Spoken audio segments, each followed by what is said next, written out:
Hello, and welcome to the Temple Israel of New Rochelle Oral History Project. My name is Jamie Deutsch, and I welcome Marianne DeRosa to be interviewed for this program. Today is February 7th, 2020, and we are both participating in the recording of this archive in the Cultural Center. The interviewee, Marianne DeRosa, has agreed to and signed the interviewer and interviewee release dated February 7th. With the formalities completed, let's begin the interview. Marianne, it is so special for me to be able to talk to you today about your life because we met preparing for an event that was both very important and meaningful in our lives. We met in B'nai Mitzvah class in 2013, and we both became bat mitzvahs together in 2015. What was it that led you to want to become a bat mitzvah as an adult? Well, that's a long story, I think, but I'll try to keep it short. Initially, perhaps I should take a step back. I had been an IBM retiree. I had almost 25 years with IBM, where I was in sales and marketing, product integration. I was on the product side of the house. I brought products to market, and I did various packaging of hardware and software for the company. And it was a really fantastic experience because I was with the old IBM as opposed to where we are today. And of course, things had to change, but it was a wonderful company to be part of. I learned so much, and I met so many interesting people. And it was a place where I was exposed to many more very interesting folks. I didn't mention corporate education, and that's a place where I worked with a colleague, and we worked with the Harvard Business School.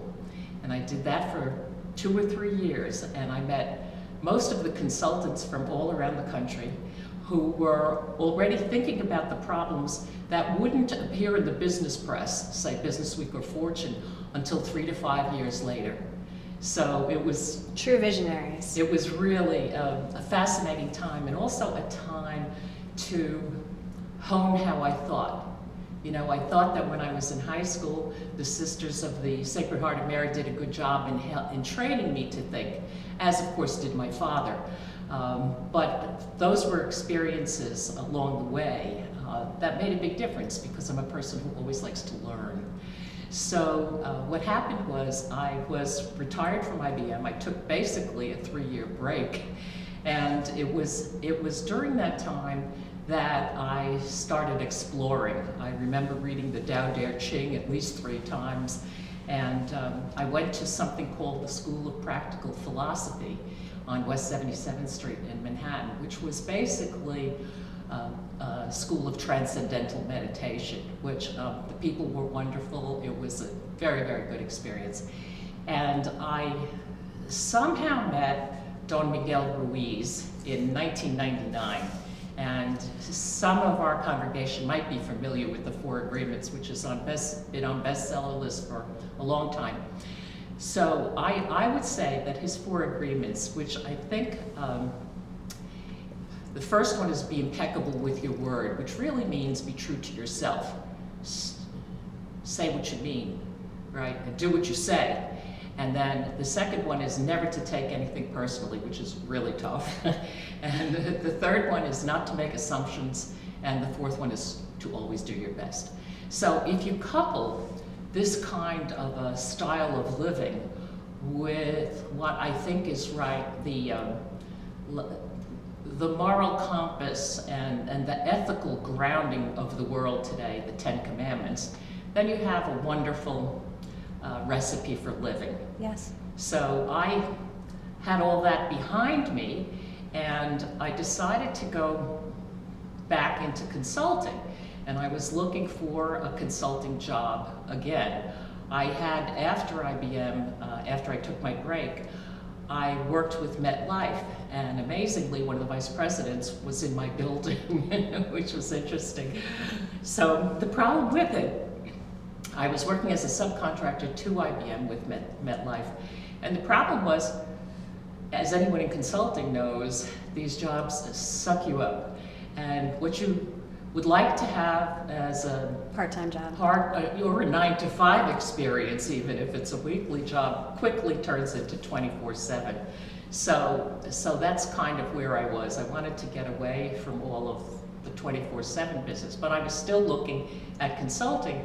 So in my process, I was speaking to a couple of women in the business, and one of them happened to know Temple Israel of New Rochelle.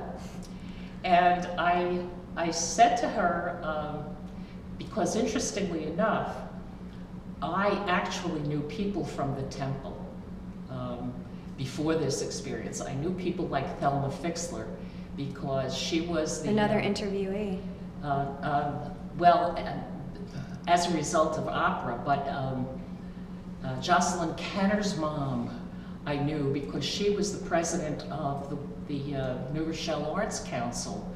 And Adrian Garnett was my good friend who worked in the arts department at the high school in New Rochelle. So, and then there were a few other people, and you know, just having met these people, I knew about the temple, but I hadn't ever been here. But once talking to these women consultants, they said, you know, we have a problem, because one of them was helping in a job search, and she said, we haven't been able to find anybody to be the rabbi's assistant over at Temple Israel in New Rochelle. And they said, well, maybe you'd want to think about this as an alternative if you're really concerned about getting too caught up in the consulting world again. So I came over here for an interview. I met Joyce Engel, and I was vetted out by Edith Bobrow. So it was really an interesting time. It was when Rabbi Goodman was here. So needless to say, I got to meet him. And just meeting Joyce and meeting Edith and just chatting with a number of people, I said, well, all right, why don't I come and try this for a while? I have to say that being the rabbi's assistant is a challenge. It certainly doesn't spend your time quite the way consulting would, but you're on the go constantly, you know, meeting whatever are the needs of the day, whether they're the rabbis, the congregations, you know, the rest of the staff, whatever it is. But it's a very interesting kind of a job. And I have to compliment our clergy team today, because when I was involved with some of the life cycle events, it's very different from what Rabbi Wiener has done now. You know, they have the big book for the kids when they're on their way to the B'nai Mitzvah books, yeah.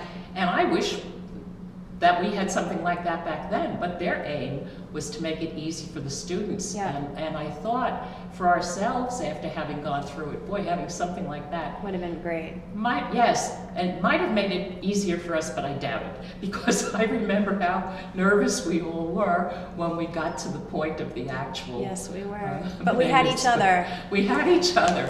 I'm going to stop you here for now, because I think one of the interesting things that I learned almost immediately when we started conversion class is that you grew up as a Roman Catholic.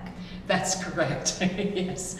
And, So tell me a little bit about your sort of early life, your parents, and Catholicism in your life. All right. Let me just give a shout out to my parents, because my dad came from Ireland, and he was about 10 years old. He crossed on a boat with his brother Joe, who was a couple years older. Oh, maybe, I'm sorry, my dad might have been 13.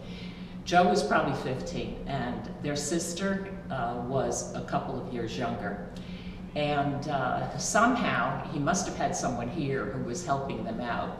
But he joined St. Ignatius Loyola Church, I remember, and he eventually went to boys' high school. My mother went to girls' high school in Brooklyn, and they both put themselves through school. This is where they met. And they especially enjoyed their Latin class. They both had Latin class in common, so that was delightful. And Your mom was of Polish my mother origin, was right? Polish, yes, with some German in there, because her mom came from the German part of Poland and her dad came from the Polish part of Poland. I think at that point, Poland might have been in 3 parts, like all Gaul, you know. Yeah. But they married in 1943.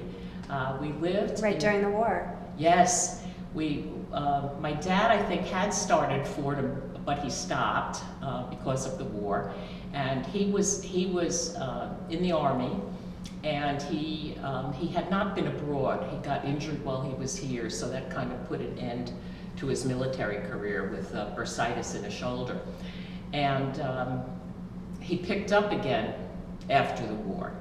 So I was basically a kind of war baby, but also sometimes I don't know whether I really want to be a baby boomer or something else. It all depends on any on the way the baby boomers are being described that day. That's right. That's right. So anyway, we had moved to the Bronx. We were on the wrong side of the tracks at a place called Willow Avenue. But I do remember about the Bronx that we had all these slate sidewalks that were very uneven, but that's where I learned how to roller skate. Oh, that does not sound safe. From the age of 2, so it was really, really lots of fun. But I learned about balance because I had to make sure I got over the cracks without crashing. And I've had that in my life, roller skating, ice skating. I used to love to go sleigh riding, and I'd take my dog.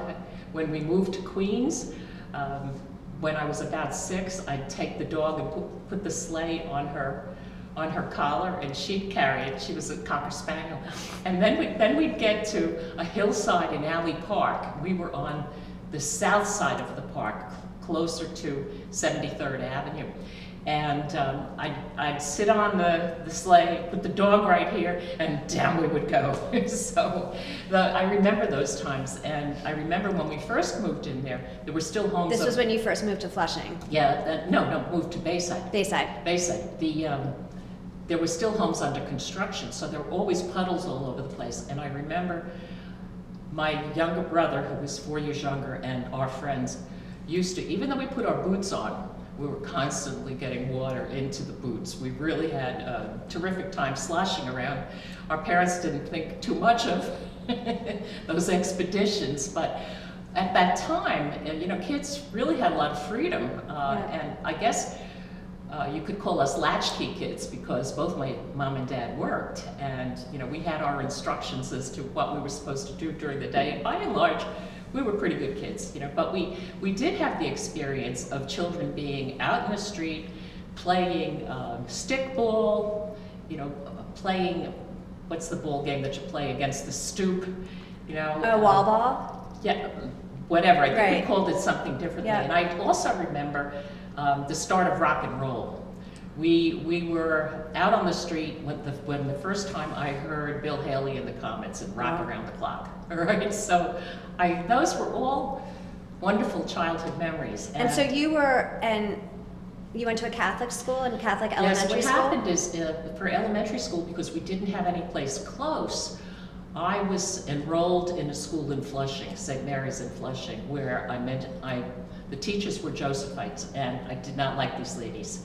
They picked on me because I was from outside the parish. So when we finally had a school, which was called American Martyrs, the church was in the basement of a grocery store or one of those places, just like this temple started out. Right. Right? Yeah. And then eventually we got a church, and the church, being North American Martyrs, those were the 8 Jesuits, who tried to proselytize the Native Americans, and Sacagawea, who was the Native American princess who had converted to Catholicism. So there, on the front of this church was a totem pole and an image of a couple of the Jesuits in Sacagawea. So it was very, very interesting kind of thing. So from 3rd grade on, I was at school in American Martyrs. And those were the Dominicans who taught us. But then when the time came to go to high school, and needless to say, we went to church every Sunday. We observed all of the religious holidays, the feasts that are normally observed. But also, you realize that Roman Catholicism is part of the Judaic-Christian tradition. So we were also steeped in the Old Testament. And the commandments. Yeah, and the 10 Commandments, actually. So when you were growing up, did you have any exposure to Jewish kids, Jewish culture, Jewish life? My whole neighborhood was Jewish. I think that we had 32 homes on the block, on both sides of the block, and there might have been 4 Christian families. That was it. Everybody else was Jewish. So I don't recall us doing seders or religious holidays, but we all played together, and we had a group whose name, although not related, would be familiar to this temple, and these were the Rosen family. And the boys were terrific sportsmen and dancers, and they were good looking, and they were always putting on shows.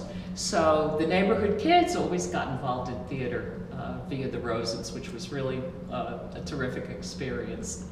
So for high school? So for high school, what happened was I really didn't want to go to Mary Louis Academy, which is where all my friends, my girlfriends from grade school went, because who were the people teaching? The Josephites, the nuns I did not care for from 1st and 2nd grade. So I applied for a scholarship at the Academy of the Sacred Heart of Mary, which is run by the Marymount nuns, who are very much the equivalent of the Jesuits education-wise. They went to schools all over the world. Many of them had doctorates. Our nuns in the Catholic schools, in the grade schools and the high schools really were not trained. They were often teenagers themselves when they were teaching us. So it was incredibly refreshing to have a group of nuns who were so well educated, who were so eager to share their knowledge with us, and also who help train our minds so that we would become more critical thinkers and more discerning in how we thought. So I thought that was a really fantastic experience. So you went off and basically spent 4 years out on Long Island, out on Long Island. Sag Harbor. The town doesn't, the school rather doesn't exist anymore. I think Pearson High School may have taken it over. And I've been out there from time to time. I went out with my high school graduates. You know, we had a big class, maybe all of 32. And we were out there for our 50th anniversary.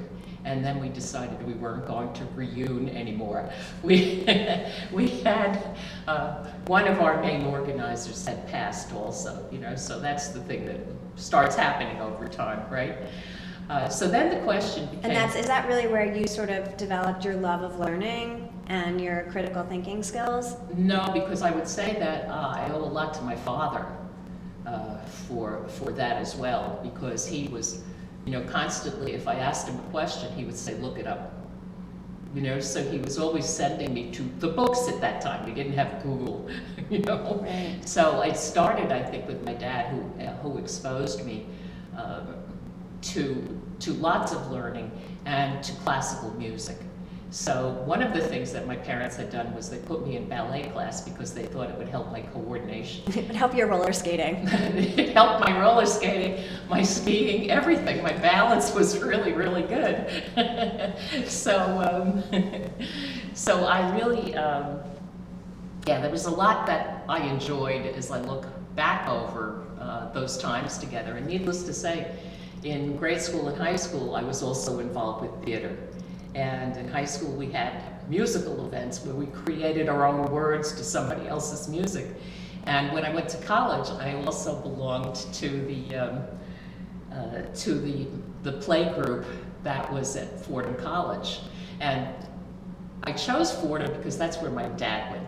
Little did I know, you know, because I had the kind of grades that I could have gone to an Ivy League college were I not part of an immigrant family who didn't really know about these things, you know? So tell us about Fordham, because at the time that you applied to Fordham College was not yet co-ed. It wasn't co-ed, no. The men were seriously afraid of having female influence. So how did you end up at campus. Fordham College? Well, because I had to enroll in the School of Ed, but I never took an ed course in my life. So women were only allowed to enter the education That's right. program. Well, there were probably other programs, you know, like social sciences, et cetera, but I was interested in a fully academic career, and I'm really unhappy that I wasn't able to join the programs that my male friends were in, because all of my friends were from my physics class, that I had on the campus, and I really would have liked to be in Corsu Honorum, where they were all supported in some way or another. There were always structures in place when you officially belonged. But I found that because I really was neither here nor there, I didn't really have the support that I needed. And the other thing is, well, so you got into Fordham, you got into the education program, but you basically ended up taking all of your classes all of my classes were at Fordham College. Yes. And you were one of the few women in those classes. That's exactly right. I was the only woman in my physics and math classes. And when I switched to pre-med, the only woman in those classes as well. I had a predecessor the year before, Margie Ott was her name, and she was able a trailblazer. Yeah, she was able to tell me what things were like. And then, of course, I think it was in my junior year that Fordham opened up the Coordinate College for Women, Thomas More, which was non-existent except for its name, because those women went to Fordham College, basically. And it took them a little while longer. I think after I graduated, I was busy writing a letter to Fordham to say that I was never going to give them a dime unless they dropped this farce of Thomas More. So, but they did, fortunately. And now the school, of course, thrives. What I appreciate about Fordham more and more over time is how the men and women who graduate are part of New York City's infrastructure. Yeah. You know, so you find them everywhere, yeah. And it's really delightful. And of course, among the people that I had met, I remember I had one. I'm trying to think of Dwight's last name, but he was a top lawyer in the Transit Authority, and unfortunately, he perished in 9/11. You know, so there were a couple that I had known, and I would go back to Fordham usually around All Souls Day, which is like early November, right after Halloween, to remember these people, you know. So you graduated from Fordham after having taken science and math, and right. And I decided I didn't want to stay in school anymore. I kind of had it. So I went out into the business world, not knowing a whole lot. I was really a novice, and I went to Control Data Corporation. Control Data Corporation, I didn't end up there directly. I ended up via Smith Corona Marshad because they had these little machines, and they were paper tape kind of computers, and they were taken over by Control Data. And then Control Data, I happened to meet one of their chief scanner people who had a business out in Brooklyn, and he knew I forget Seymour's last name also, but this was the guy who developed the optical scanners, right? So he took me under his wing, and I learned how to code these things. So what was interesting is, I don't remember what led to after about a year, looking around again, but I ended up interviewing with the branch manager of IBM, you know, over at 2 Penn Plaza. And can you imagine telling the branch manager that, you know, why didn't you come to us first? And that's what you did? I hadn't come to them. I went to SCM and CDC before I ended up at IBM. But I found a home there because they were looking for somebody who knew optical scanning, and they matched me with the marketing team, and we worked for the Treasury Department of AT&T. And the first thing I was responsible for was automating a stock transfer program. It's 6 locations around the country using optical scanners. And it was a great experience, and it was a great vote of confidence in me as a young person starting out in business. I had you know, a person to help me out, and my branch was behind me. Corporate said we'd never accomplish what we set out to do. And I was happy to report that when all was said and done, what they count in optical scanning is, you know, how much did you actually process?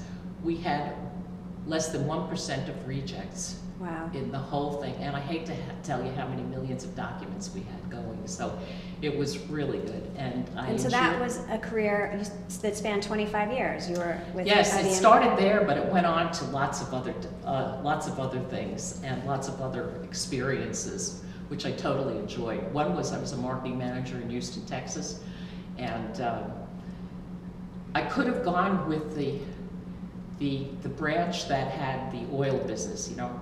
Should have done that. They wanted me to be a systems engineering manager, but I wanted to be a marketing manager. Did I ever worry about money? No. If I went with the oil branch, I would have made a fortune, you know. As it was, I did well, but still, you know, it's those kinds of choices, you know. And money has never been a carrot for me. I just does not turn me on, which is not so good, you know. Well, and it was during this period that you met your husband, yes? I met my husband, let's see exactly when. It was kind of, I was working at IBM in New Jersey at the time, and I was with my Aunt Dot at her boyfriend's house in Dix Hills, and she didn't have the key.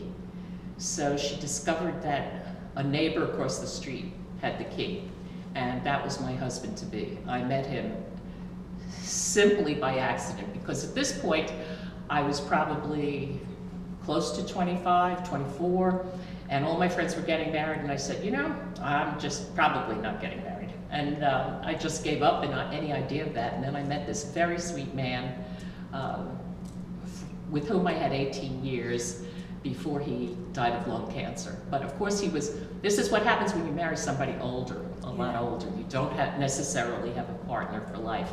And it was the age difference that prompted us not to have children. He did not want to leave me with them. But I realized I don't necessarily have the temperament for children. I could be patient with them, you know, for a certain amount of time.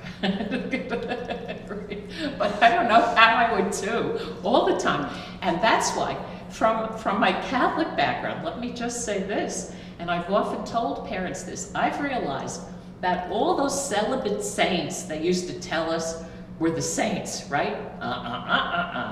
The real saints in this life are parents. Yeah. I have to admire a parent, because I don't think you know what you're getting into initially, right? And then when you have the first child, then you realize, and as my dad said, you can't send them back, you know? So I think it's a wonderful calling to be a parent, because that's what it is, especially when you're conscientious about it and you're really trying to do the best for you and your family. It's so I think that whatever religion you are, if you're a parent, you're a saint, in my book anyway. So let's circle back a little bit. So you were with IBM for 25 years. Yeah. You and your husband were married by a Catholic priest. Actually, well, there's another story. He was not a Roman Catholic priest, which is what the religion that I was raised in. But my parents had met him. His name was Father Francis, and he ran the Church of the Resurrection up in Woodstock, New York. They had a summer home in Woodstock on Mead Mountain, or they were developing it. Their summer home was actually in West Saugerties, and they were looking for a place to retire after, you know, when my father came of age. So they met Father Francis, who had housed Bob Dylan on his property. Dylan lived in a tent with the band, you know, his band. And my parents fell in love with Father Francis, so I was actually married to Dick in the Holy Roman Catholic Church, which is not affiliated with Rome. So that was the first step. But my parents were there, you know. So we had a lovely small wedding with all of our closest folks. In fact, I remember going up, I think it was Route 9 on the way to get ourselves over to Woodstock and stopping for a beer on the way to the wedding. To calm the nerves a little bit. Yes, it was. So it was, and we had our reception at a place called Deanie's in Woodstock, which is no longer there either. So I have a soft spot in my heart for Woodstock, and of course, West Saugerties, where my parents had a home at one time, is closed. So I like to go back up there to the places like the Little Bear, where they also have a concert hall, and, you know, just periodically touch base with that place. And of course, when my parents had died, and my dad was gone in '93, and my mom passed in 2011, she and I were going to spread my dad's ashes at at the Church of the Resurrection on Mead Mountain, and we never got to it. So then I had 2 sets of ashes. So needless to say, I did not ask for permission. I just went up one day with a couple of friends after my mother's memorial service, which was on the other side of the river, and we just spread ashes all over the place. So my mother loved the Catskills, so that's where my parents are resting. Yeah. And let me just say this. In retrospect, and I remember telling some friends at a wedding shower for one of my friend's daughters, they had asked, what did your mother or your parents give you? What do you think was the biggest gift? And I think what I got from both my parents was a sense that the world was a good place to be. I had... What a wonderful lesson. Yeah, I had no fear about being in the world and moving around in the world. I mean, they gave me the normal precautions that parents give you, but on the whole, just existing carried no innate fears. I never really worried about anything, and I always felt that I was also aware enough to defend myself if I needed to. Right. Fortunately, haven't had to do that too often. So I really thank them both immensely. As most parents, they did the best they could, and I certainly appreciate that, because not only did I get that gift, but as I think I mentioned, they gave me a sound moral compass as well. Yeah. So that was... And they gave you the confidence to be able to go out and be the only woman in a physics class. Well, that's true. And the problem, though, was I always seemed to really know what I was about and to be very confident, but underneath I wasn't always, So I'd be doing things anyway, and I really could have used a mentor. I think it would have been helpful, Yeah. But still in all, when you look back, how can you say you change anything? I mean, our lives are what they are. We made the choices that we made, and then as we get older, we just need to figure out, okay, what's the next thing, right? Yeah. So you grew up with this Roman Catholic background, this incredible academic education, this incredible career, and you retire, and you're still seeking both spiritual and philosophical journeys. That's right. You start to study Don Miguel, you go to the School of Practical Philosophy, and all of this occurs, and then you end up as an assistant to Rabbi Goodman. To Rabbi Goodman at the time. And fortunately, I'm still here. And I'm very, very delighted with that. And we're very lucky to have you still here. And of course, I was here when Rabbi Weiner came, our boy Rabbi. I think he was all of 33 when he arrived. Yeah. And I remember going to Melly's baby naming, as a matter of fact. So, and we're looking forward now. I think Jordan is getting bat mitzvah. Yeah. So it's been very lovely to watch all this now over the years, and I totally enjoyed working with the rabbi. So you come here, and you had some exposure to, you grew up with Jewish kids. Right. And you had some exposure to Jewish traditions and cultures and food. Right, especially from my father, whose friends were all Italians and Jews.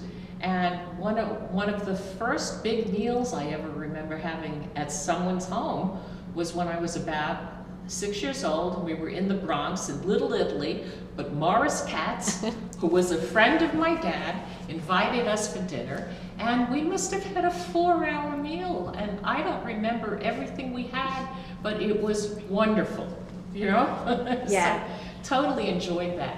And I think what happened once I had been here, I also heard about the nuns over in Tarrytown who had been my high school nuns were looking for someone to support their provincial superior, and they were willing to give me more money than the temple was, so I left for the dark side for a while. That was maybe about We can erase that when this is over. That's- We'll bleep that out. No, I don't think so, please. I'm just kidding. So anyway, I hope they'd be on the floor. My history teacher, who's still quite alive from high school, right, would probably be on the floor over this, Yeah. And I have to go visit her and her friends sometime soon. But that lasted about 3 years. That was a very interesting experience. But Temple Israel kept calling you back? yeah, I had some time off. I was relaxing from working over there when I got a call from Joyce. And Joyce said, we have an emergency. Can you come and help us out? So I come back, and I'm once again assisting Rabbi Wiener, only this time I'm thinking this is going to be 3 or 4 months worth, and it starts extending, and it's a year or more, etc. And I really didn't want all that's entailed. It's hard work, it's stressful, and I really wanted to take fewer days, So Anita, I think at this time, was around. We had made the crossover, and she found a way for me to do 3 days in the temple, which was really good. And then ultimately I went down to 2, because I really wanted to stay engaged. I think that's so important for all of us as we get older, and I love our community. So our temple and the people that I've known here, and unfortunately some of the people who have passed that I have loved so dearly, it's been a wonderful, wonderful life experience here. So you made this more than just work for you, though, because you decided at some point yes, that you wanted to... What happened was then, I guess around, and I'm not sure whether I was still working for the rabbi in 2013. I think I was. I must have been. But Joanne Toledano, our beloved Hebrew teacher, was giving her class, and I said, I think I really like to learn Hebrew, and it's a good way to keep the mind sharp in addition to exercising and doing all the other things that we're supposed to do. And I started with Joanne, who was like the most patient person under the sun. And any of us who are studying for a B'nai Mitzvah, for an event like that, and Hebrew is new, to know that Hebrew fries the brain. Yes, it does. I mean, she would tell us that we should study every day for 5 or 10 minutes and no more. And she was really right. I found it a challenge, and I think we all did, to really get to know our letters, and then to get to know our words, and then to start getting our prayers down. And it was during that period, I guess, realizing that the group would ultimately be B'nai Mitzvah, that I started thinking about the idea of converting. And this is something that my parents would have supported anyway, because they always supported me, no matter what I did, and always loved me, which is a wonderful thing to have. Yeah. And my dad used to tell me way back when that the Lord Mayor of Dublin was Jewish, and that was in 1935. Is that factually verifiable? Yes, okay. Absolutely. And the other thing I have to say about my parents is that they raised me, in a totally tolerant fashion. They were so accepting, among their friends. I never heard any kind of a racial or religiously biased word from either of them. They were really terrific, and my mother was a big champion of the underdog too. So, having had that background, and having met my dad's friends here, because he worked closely as a state veterans counselor with the Veterans of Foreign Wars and the American Legion. And I remember a VFW post commander was Hy Prager, another Jewish person, and I met all these people as a child, or as I was growing up. And what was great about meeting a lot of the people from World War II, they had such high ideals, and they cared so much about the country. and what they had done. And then they helped each other as they needed help going along. Yeah. You know, so that was delightful. So here we are in Joanne's class, right? And I asked Rabbi Nichols, you know, I kind of put out the feelers that said I think I would like to convert, and she took me under her wing, and she gave me reading assignments, and we met every week to talk about my conversion. And ultimately, the May before our B'nai Mitzvah, I went over to Temple Israel Center because it's the only place with a mikveh. Mm-hmm. And before the mikveh, I had to meet with the clergy. So we had a whole big talk, which of course went successfully, otherwise I wouldn't have been able to take that bath. And then that was interesting. I had invited Joyce, I think I had Carol Ballack with me that day too, and Rabbi Nichols, and of course they were with me in the bath, and Rabbi Wiener had to be outside doing his part of the service. So it was a really interesting experience. Of course, being a swimmer that I was anyway, you know, getting dunked was not a problem. You know, and even though I had gone through a baptismal rite as an infant, that was, you know, they just put some holy water on your head and that's it. You don't really get immersed. So it's an experience that I am so happy I have had, and that I took this major step. In fact, right now, I will say this, and I'm not wearing this today, so Ashers, please forgive me. They gave me a beautiful Star of David, but my cousin recently, who is still a Catholic and goes to church regularly, found this Star of David in an antique shop somewhere near her home in Henderson, Nevada, and sent it to me during the holiday season. Wow. So I had the little lovely. chain, and it's beautiful, yeah. And Alan and Elaine, I promise I'll put the other one on with it. Okay. But, you know, my cousin thought it was the greatest thing. And see, she and her mom before her, who died young, her mom broke her neck falling down the stairs, were in the fashion industry. So fashion is mostly Jewish also. You know, Yeah. we had so many Connections in our lives. It was... So when we were talking before sitting down for this interview, you told me that there were sort of 5 tenets, not tenets necessarily, but 5 things that really drew you to Judaism. Right. Well, one of them, of course, was the 10 Commandments, which we've touched Yeah. on from time to time. The other was community. Mm-hmm. You know, at the time that I was getting ready, and then afterwards, I went to Torah study on Saturdays.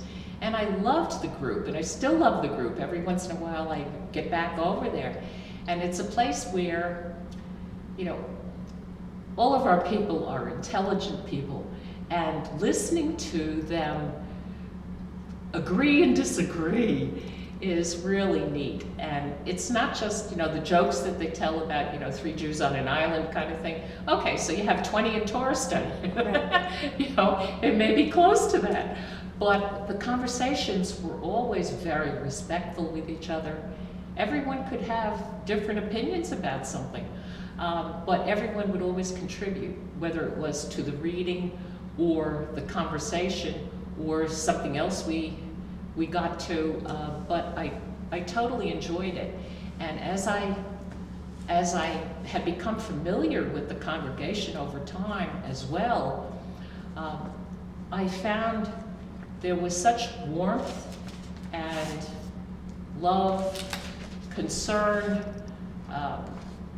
that I said to myself, you know, this is a place I really want to be. So community was a big part of making the decision. Tikkun Olam, which is something that I missed as a child in Roman Catholicism. I remember the 50s being so ridiculously hypocritical, you know. And then when I'm introduced to this care of the world concept, you know, it really, really vibrated with me. And I think that's such a beautiful thing that we do this. We reach, it's just part and parcel of who we are. And that was another thing that attracted me. And, oh yes, tolerance, that was the big thing. And I've already told you, thanks to my parents, I'm there. And I wanted to stand with the Jews. If you all remember a few years back, the Charlie Hebdo incident in France. Yes. And starting from then, and I'm sure there have been various anti-Semitic incidents before, the number have increased. I'm in the front of this temple. You know, I just wanted to stand up and be counted. And the whole idea that if it happens to any one of us is true, that it can happen to everyone. Yeah. I don't care what your faith is, what the color of your skin is, and that we have to stand up for our rights and be protective of each other, whether we're Jewish or Muslim, you know, Catholics, Christian, whatever, black, white, red, green, you know, whatever we are. It's the tolerance is, to me, so important, and how we're going to make this world survive. Because, you know, the world is in the kind of situation it is, but I think that we all have in our power to make a change.